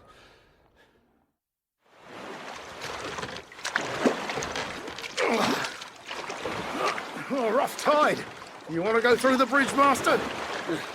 Is it dangerous? Well, you see, Master, we're not the sort to say no if a fare says he wants to go through. Times when there's treacherous currents running, then any man may say no. But that is not now. Master, if you must go through the bridge, only say so. Well, if the lady has no objection. Can we not land this side of the bridge? Of course, ma'am. But then we'd have to abandon until tomorrow. This side of the bridge won't suit me. Pass through then. I'm not abandoning this business. And I. Through the bridge at any risk if you'll take us. Right, we pull away and keep her steady. Well, no occasion for pulling. Easy oars. Keep her head to the current. Easy. Easy. Steady. You will upset us, my dear madam, if you move. What's that? I'm afraid the lady has fallen overboard. Why, good God, she has. There she goes along with the stream. Pull away. Pull after her. Alas, poor thing. No. She's gone. No one will get her now. Are you sure of that? Sure as may be, Master. But you are a witness. It was no fault of ours. Certainly. In fact, she got alarmed the moment the boat shot under the arch and she stood up. You were too busy to see. I tried to catch her, but she toppled over into the water. Natural enough, sir, if she did get up. Why does that boat linger there where she went down? Wait, I can't see if you're pulling ashore so quick. Nothing to see now, sir. Poor creature. I'd really much rather it had been myself. No use grieving, sir. I can't help it. Here, take a guinea. It's not your fault the poor thing fell overboard. Thank you, Your Honour. I may be asked who you are, sir, if the body should be found. Oh, yeah, certainly. I am the Reverend Silas Muggingthorpe, preacher at the new chapel in West Smithfield. Will you remember? Oh, yes, sir. St. Dunstan. Don't you know me, Miss Oakley? Sir Richard Blunt. Sir Richard, my dear friend, so I am safe again. Certainly you're safe. My officers saw Todd leaving. Do you know where he's gone? I do not. Well, let's be quick. Will this cupboard hold 2 of my men? Oh, yes, easily. Crotchet, Morgan. Ready, Sir Richard, ready. We're here, Sir Richard. Stow yourselves, if you please. Hey? In there? Oh, yes, I believe you. All right, we shall be snug enough, eh, Mr. Morgan? Snug?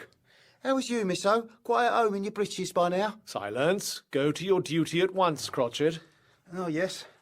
After you, Mr. Morgan. Miss Oakley, I'm leaving you here. I'll come back to be shaved when I know that Todd is here. To be shaved? By him? Yes. Within, Sir Richard. The mystery will soon be over. Anybody been? Yes. One man. He said he would come back. Yes, hush. There's somebody. Why, it's rich old Mr. Rankley, the tobacconist, I declare. Mum's the word, Todd, old fellow. You haven't seen me. Close as the grave, sir. Shaved, I suppose. Hot water, Charlie. Razor. Be seated, Mr. Rankley. Joanna, in handing Todd the razor, accidentally knocked the edge of it against the shaving chair, nicking the wood slightly on one of the arms. What's shameful carelessness, Charlie? Sir. I've a mind to lay the strop over your back. You've spoiled a capital razor. Not a bit of edge left on it. Oh, excuse the lad, Mr. Todd. Wasn't on purpose. Oh, well, if you wish, sir. Thank God we have a stock of razors. Always at hand. Any news stirring, sir? Nothing, except the illness of Mr. Cummings, overseer of the poor relief. I hear he's been as sick as a dog, and all he can say is, oh, those pies, oh, those pies. Very odd, sir. What pies could he possibly mean? Did you call on him when you came from home? No, but I can't help laughing, but entre Todd, I've come away from home on the sly, you see. The fact is, my wife's cousin... Oh, I think you've cut me. No, we can't cut anybody for 3 halfpence. I think I will just give you another lather, sir, before I... Charlie, you will go at once to Mr. Cummings and ask if he's any better. That's a good lad. Yes, sir. I'm not at all angry with you now, bless you. Thank you, sir. And so, sir, they think at home that you've gone after some business over the water, do they? Yes. And haven't the least idea that you've come to be shaved? No. Well, that's very good. Yes, very good. Easy shaving for a penny.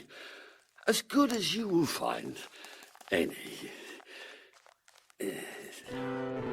When Joanna returned, the tobacconist was gone. How is Mr. Cummings? I found his house, sir, with some difficulty. They say he is much better.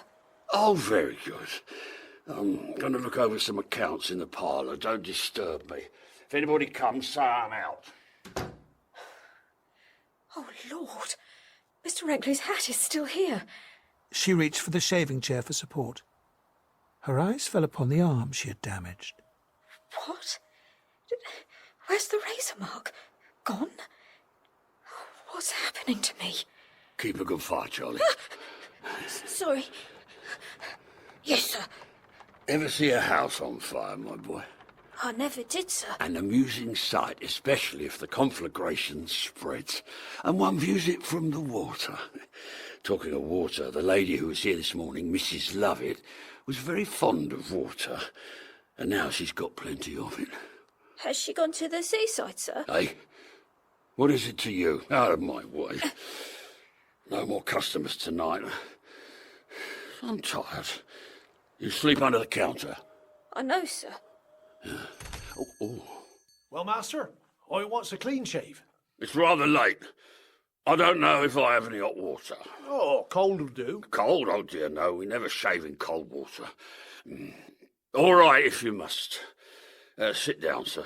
Thank you. No, I can't go to bed comfortable without a clean shave. I'm a farmer, come up from Braintree with beasts on commission. Oh, indeed. On commission? Yes, master. I brought up 220 beasts, I did, and I sold them all, you see. Oh, it's good work, that. I got a missus at home and a daughter. My girl's called Joanna. And so you sold them all? Oh, I did, master. I got the money in my pocket now, in banknotes. Safe bind, safe find, you see. Charlie, while I'm finishing off this gentleman, just run to the temple to Mr. Sergeant Tolrunis and ask for his wig. We shall have to do it in the morning. You needn't hurry, Charlie. But... Oh, very good, sir. Nice-looking little lad, that. You're very, sir. Orphan boy. I took him out of charity, poor little fellow, but then we ought to do all the good we can. Just so, just so. I'm glad I come to be shaved here. Mine's rather a strong beard, you see. Why, sir, in a manner of speaking, it is a strong beard. I suppose you didn't come to London alone, sir? Oh, yes, quite alone, except for the drovers.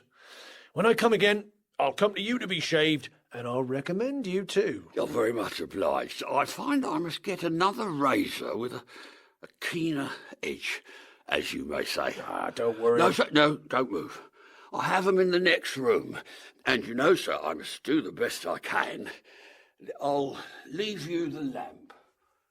The moment his back was turned, the seeming farmer, Sir Richard Blunt himself, sprang from the shaving chair and watched from the shadows. Sir Richard told me later. It went like this, Colonel. From the next room, I heard a sound like the drawing back of a heavy bolt. A second later, the shaving chair disappeared beneath the floor. Good heavens. And then, sweet heaven, I saw exactly how Sweeney Todd's customers disappeared. It was like a stage illusion.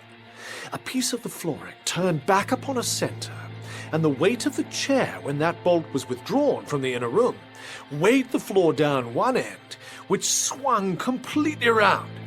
So ingenious. Another chair on the undersurface thus became the upper, perfectly resembling the one in which the unhappy customer was supposed to be polished off.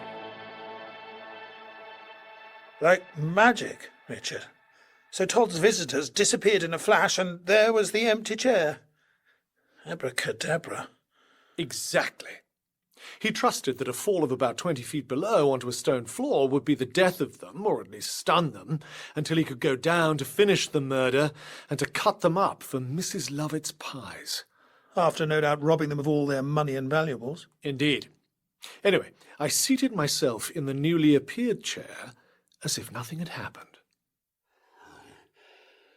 That's done. The last, I hope. How quiet he went down. What? What's this? What's the matter, Todd? Oh, God, the dead? The dead? Murderer! I'll kill you too! Crotchet, Morgan, handcuff him. We have him, sir. Secured, sir. I watched from the window. Is it all over? It is, Miss Oakley. What? Miss Oakley? Oh, God, I had my suspicions the boy was a spy, but to be cheated by a girl, imbecile. And who are you, sir? I am Sir Richard Blunt. Well, I don't feel very well. Sit in the shaving chair, then. No, not there. It's not worthwhile sitting at all. All my joints is going crinkly. You cursed fiend! Get a coach, Crotchet. You'll lodge this man in Newgate. Right away, sir. And then we will see to Mrs. Lovett. No, you won't. She has escaped you. I don't think so. She's dead. She fell into the Thames this morning and was drowned. Oh, you allude to your pushing her into the river near London Bridge?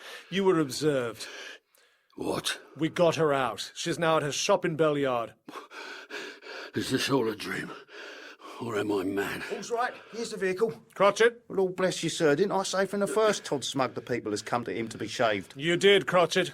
Take him away. In you go, Mr. Todd. Nice excursion to Newgate Prison.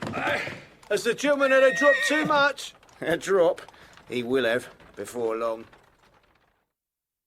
I say, is all clear to come up now? Yes, Crotchet has taken him to Newgate. Come up the stairs, Mr. Rankley. Coming, sir. We heard a little disturbance, but the floor is very thick, you know. We couldn't tell exactly what was happening. Oh, it's all right. He'll soon be within the stone walls of Newgate. All come up. How do you feel after your tumble? Oh, very well. Come on up, officers. Our trouble is over. They caught me so capitally below, it was quite easy, lathered or not. Are you busy? Yes, madam. As busy as the 9 o'clock bash usually makes me. Can't you hear the ovens? I have news for you. Before midnight, you shall have your liberty. What? Just do your ordinary duty tonight and send up the 9 o'clock trays. Are you setting me free? You have done better than I expected. I'll give you 20 guineas to help you on your way. Thank you. Send up the 9 o'clock batch, then wait till I come to you. I will. Till then, good night. When they find him here, they'll think he's an accomplice. Let him hang him. What do I care?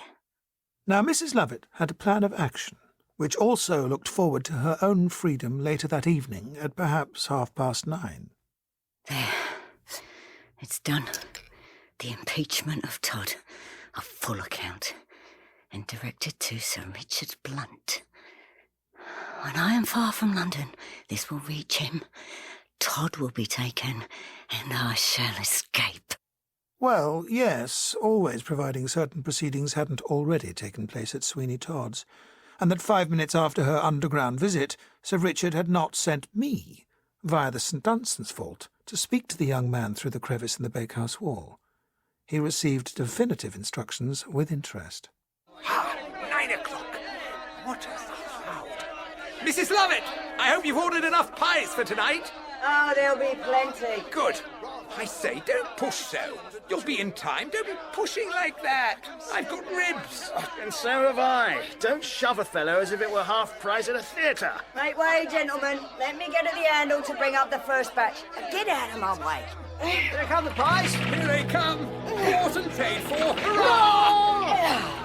Watch the cavity, they're on their way. First two for me, Mrs. Lovett. Here they are. One field for me. 3 pork. 1 pork. Gravy pies. And then, just as the platform itself was level with the floor of the shop, up flew tray and pies as if something had exploded beneath them, and a young man sprang onto the counter. It was the cook, who from the cellar beneath had laid himself as flat as he could beneath the tray of pies and had been worked up to the shop by Mrs. Lovett. Gentlemen, good evening. I am Mrs. Lovett's cook. My name is Mark Ingastry. The pies are made of human flesh. Madam, you are my prisoner.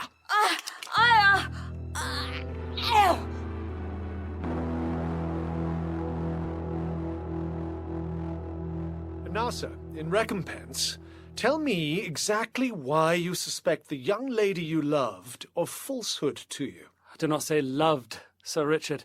I love her still. Glad to hear it. Go on. Well, the object of the voyage failed. But trading in India, I got possession of a string of pearls of very great value indeed. On the way home, my ship was wrecked. Believing I shouldn't survive, I handed the pearls to a shipmate, Lieutenant Thornhill, and begged him to take them to her. Somehow I was preserved and got on board a vessel bound for England, where I arrived, penniless. If I could only find my poor girl, I felt we might be happy, whether my comrade had survived to bring her the pearls or not. You found her? I walked from Southampton. Subsisting on the road as best I could, I reached London, exhausted. But... On the Strand, I couldn't resist turning aside for a moment to look in the Temple Gardens. Yes? Yes. I saw her. The young and beautiful girl on whose faith and constancy I would have staked my life. I saw her so fondly, lovingly, leaning upon the arm of a man in military uniform. No, not leaning. She was almost upon his breast. He actually had an arm round her waist. Well, what did she say to you? Oh, no, I didn't speak to her, sir. I walked away. I do believe I was a little mad. I wandered about the rest of that day, and at last I found myself opposite Mrs. Lovett's shop window. I accepted the situation of cook to her, and there, but for you, I should have breathed my last. My young friend, we only know now your name is Mark Ingestry. It is. And the name of the young lady who you believe played you such a trick? I cannot say it. Very well. It is Joanna Oakley. What? Are you man or devil that you know that? We know your story. If you had, at that moment in Temple Gardens, stepped forward, you would have saved yourself much misery and Miss Oakley much heartbreak and danger. Now, wait there. Do go in now. Sir? Oh. Joanna. Joanna, I have wronged you. I am so sorry. I am unworthy of you. Sir, that is a subject entirely for my own consideration. Oh, Mark Ingestry. Well, have you come to any understanding about that military man in the Temple Gardens? I have. I am grateful to Colonel Geoffrey. Thank you, Sir Richard. God bless you. Are you happy? Sir, I can hardly believe in its reality. And yet you're both so poor. What is poverty when we shall be together? Well, since you are not to be knocked down by poverty, what do you say to riches? Do you recognize these, Mr. Ingestry? Why, that is my string of pearls. Yes. I took them from Todd's writing desk myself. They are yours and Joanna's. You'll have to produce them at the trial of Sweeney Todd. But after that, you may do as you please with them and be happy enough with the proceeds.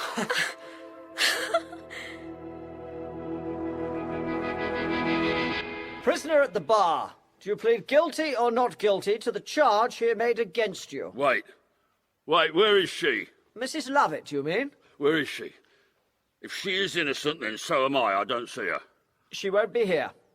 Not here? Why? She is dead. Dead? She's not dead. Where is she? Prisoner, be silent. She's not dead. She has bribed you all. Silence!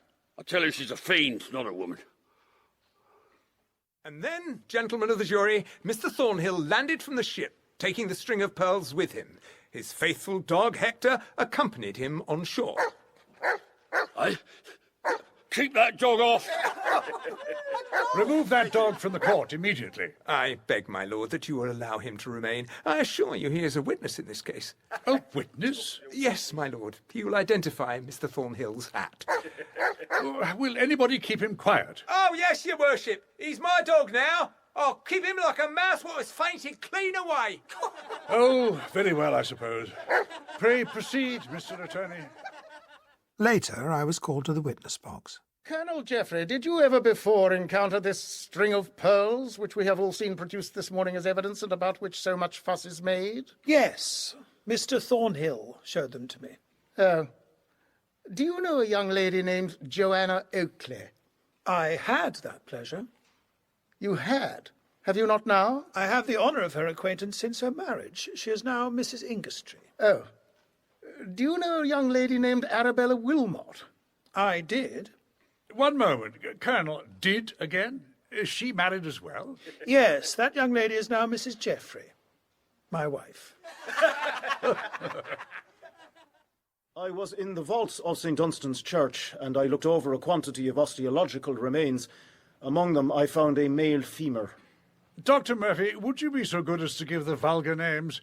The jury may not be in possession of anatomical and scientific nomenclature. I will endeavour to do so. I found, then, a large quantity of human bones in the vaults of St. Dunstan's, and among them a male thigh bone, which I have with me. Kindly pass the bone amongst the jury. Now, sir, can you, upon your oath, say whose thigh bone this was? I can. It was the thigh bone of Mr. Francis Thornhill. Will you state to the court and jury how you arrive at that conclusion? I will, sir. Mr. Thornhill had been a patient of mine. He met with an accident. The external projection, on the outer end of the thigh bone was broken off. From my frequent examination, I can swear that the bone in the hands of the jury was the one so broken, and to which I attended. Gentlemen of the jury, do you find the prisoner at the bar guilty or not guilty of the crime laid to his charge? Guilty. Sweeney Todd, you have been convicted upon the clearest evidence of the murder of Francis Thornhill. Have you anything to say why sentence of death should not be passed upon you? Death? Did you say death? It's all false. I did not kill the man. Who saw me kill him? This is a vile plot for my destruction. I was at chapel. At prayers. Have you finished? If you could have stated any legal impediment to the passing of the sentence, it would have had effect. But now it is my painful duty to... Wait. I can state a legal impediment. What is it? I am mad. Mad? Yes. I am mad. Quite mad. Do you think anyone other than a madman would have done these deeds? I either did not do them and am saved, or I did do all these murders and am mad. Sweeney Todd, you have been convicted of the crime of murder, and circumstances lead irresistibly to the belief that your life for years past has been one frightful scene of murder. It will be a satisfaction, too, to the court and the jury to know that the woman named Lovett, shortly before her death, by her own hand, in her prison cell, completed a full written confession, wherein she denounced you most fearfully. False, false, false.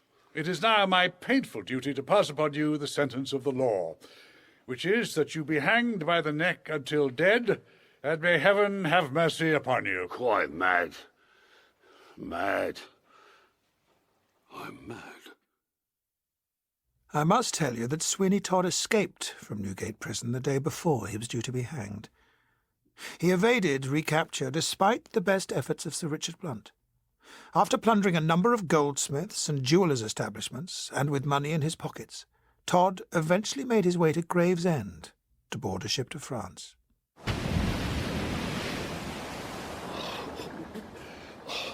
Storm in the channel. Oh, this sickness. Help. Oh, help me. You can go to the devil. There's already 5 feet of water in the hold. We're drifting as hard as we can upon a lee shore. Any shore will do for me. What's that far off? Is it a light? It is. We're on the Sussex coast somewhere. But it don't matter. We shall go to pieces long before we reach the surf. And then you might as well try to swallow the channel in a few swigs as to swim. I can't swim. In the drawing room of one of the prettiest hotels at Brighton, facing the beach, was a rather select party of 4. We were staying for a few days to enjoy the health-giving breezes of the ocean. Mr. and Mrs. Mark Ingestree, and myself and my young bride, Arabella. I had just received a letter from Sir Richard Blunt. Here it is. My dear Colonel, no news of Todd and his escape. We are sparing neither pains nor expense in tracking him. I should hope not. Accident, I am convinced, has had the effect of keeping him out of our hands so far, but I do not think it will be long before he must be dead or once again a prisoner. Well, good. I hope that you are quite well and will banish from your mind all fear of the revenge of Todd. With kind regard to all, I am, my dear Colonel, yours very truly, Richard Blunt. So, the monster is still at large. You hear what the magistrate says. Not for long. Rather a hope than a certainty. That evening, black clouds piled themselves up in the sky. Mark Ingestree, after stepping onto the balcony, came back again. We'd better remain indoors. This will be a rough night in the Channel. Will there be a storm, Mark? There'll be a very good imitation of one, if not a real one. Look, it darkens every minute. Is that a gun? Or is it thunder? It was still dark when Ingestree was awakened from sleep. Hello? Who's there? It is I. It's nearly morning. They say a ship is going down a couple of miles off the coast. I'm coming. There she is. A small craft. She's a wreck already. She must go down, then? I don't know. Drifting inshore, quite unmanageable. Plenty of boats here. My dear friend, no boat will make the attempt. Death in the surf would be the result. There she goes! We may do some good in another way. Give me one of those ropes by the fishing nets. What are you doing? Oh, don't think I'm going to throw myself into the waves, but if I secure this end around my waist and chance to see any poor soul fighting for life... Think of yourself. Oh, these men will haul me on shore by the other end of the rope. I've been rather used to this. Heaven speed you. Who has a good hold? All's right, sir. No lack of hands. But you don't mean to go through the surf, sir. I can see a human being struggling with the foam. From his actions, he's no swimmer. Begin to pull in the moment you see me get to him. For the love of heaven, be careful. He will do it. Do it? Of course he will. The man who has the heart for these sort of things always does it. I believe you're right, my friend. Ah, there he has him. It's all right enough. I told you so. The survivor was carried directly to the house by the fisherman and placed in the care of a medical man who was hastily sent for. We waited for news in the drawing room. You saved him, Mark. That is the principal thing. Well, Yes, that is everything. And he will always look upon you as his friend and preserver. Excuse me. The man is now up and dressed in the front kitchen. He's recovered and will be happy to thank those who have saved him. Shall we have him up here? Yes, throw him up. I will, sir. Oh, and Colonel, the horse you ordered for 12 o'clock is ready in the forecourt. Ah, tell the groom to walk him up and down. I'll be there soon. Sir, here is the poor man. Is he to come in? Oh, yes. Let him come in. He and I made acquaintance in the sea. We ought to be good friends now. Ladies and gentlemen, Todd! It was Sweeney Todd. With one glance, he recognised an enemy in every face. What? At once, he turned, dashed down the staircase and out to the forecourt. We all followed. My horse was close to the door. Todd felled the groom by a blow on the head. Then, springing into the saddle, the murderer set off at a gallop across the lawn. By heaven, he's away! Then stop him! Shoot him! No! There he is! Shoot him! Go on! Wait. Oh, I could have shot him, I think, History, just now. Oh, then why didn't you? I was afraid of hitting the horse. Oh, give me the pistol! Joanna! Fire! And... there! Is he dead? I don't know. I don't know. No. No, I'm not dead. I still live to curse you all. You.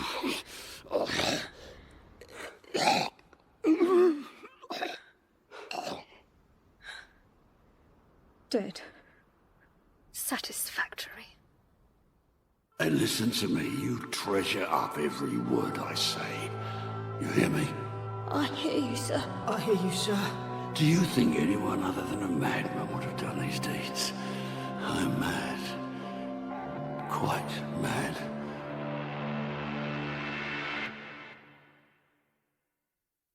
In the final part of Sweeney Todd and the String of Pearls, based on the novel by Thomas Prest, Mrs Lovett was played by Joanne Whalley, Colonel Geoffrey by Rufus Sewell, Sir Richard Blunt by Jonathan Cake, and Sweeney Todd by Martin Jarvis.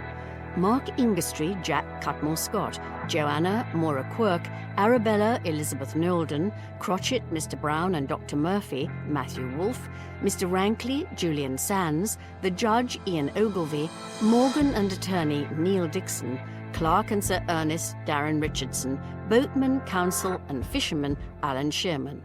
Other parts were played by members of the company. Original music composed by A. Mnemonic.